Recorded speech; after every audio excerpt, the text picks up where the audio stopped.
Hey Internet, Fuffy here, and I want to start this off by saying I am playing Devil's Advocate. Okay, so a little context. Uncle Dane put out a very interesting video about weapon balance in TF2.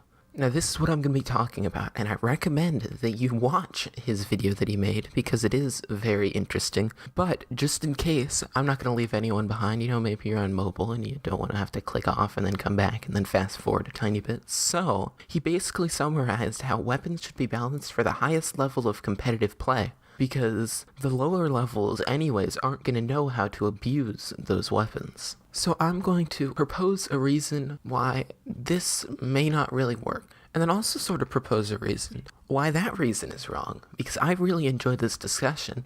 Leave a comment down below to join the discussion as well, and I want to get all sides of it, and also get all of those views from people coming from Uncle Dane, and be really meta and mention how I'm talking about a larger video in my video, and then mention how that's meta, and then pad for runtime, and then make the video longer because of that, and then mention that because it's meta. This is comedy, right, Matt Pat? Alright, so back on track. Trickle-Down Balance will not work because of one simple thing. Who the fuck plays competitive? Like, Uncle Dane mentioned it being a small minority, but it's really, really small. And a lot of those people who are good and know how to abuse broken weapons are still going to do it in casual just because the regular TF2 competitive matchmaking completely sucks. And no, the idea of it's casual and casual doesn't need balance doesn't really make any sense. Because if it's not balanced, no one's going to come back and play. Like, sure, a few little weapons being stronger than others might be fine. But when some weapons are so bad no one wants to use them, it doesn't really make any sense.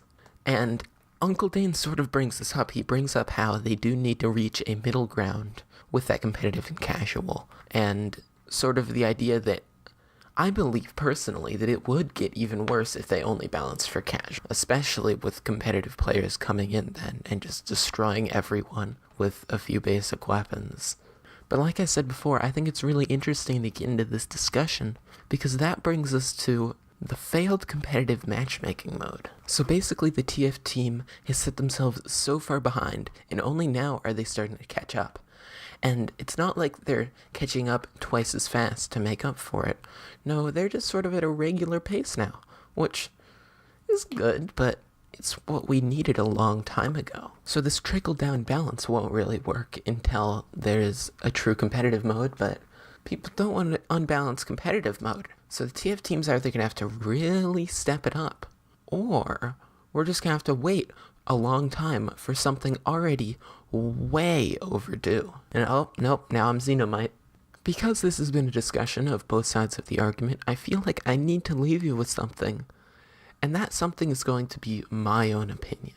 So because TF2 isn't really getting much new content with each update, like, we get a few new and interesting weapons, same with maps, but they still feel pretty similar, and then we get contracts which just feel really repetitive and copied and pasted from before. I personally believe you shouldn't play too much TF2 right now.